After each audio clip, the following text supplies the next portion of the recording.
5 আগস্টে আপনি রাজনৈতিক দলগুলার যে পোলাপান যেটি আছে এটিতে কারোর কারোর পোলাপানে দেখছেন যে রাস্তায় নামছে? আর নাই। নামছে কারা?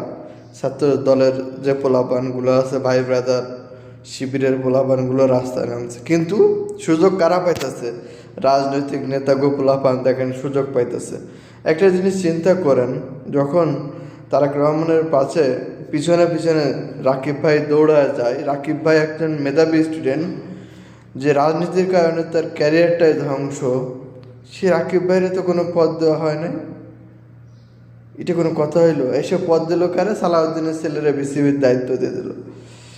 ছাত্র দলের ভাইরা যতই শিবির কন, যে দলই কন, রাজনৈতিক দলগুলো আপনাদের ব্যবহার করে, শেষে তাদের ছেলেরাই দায়িত্ব পায়। ঠিক আছে, একটু নিজেদের প্রতিষ্ঠিত করেন আল্লাহর রাস্তায়।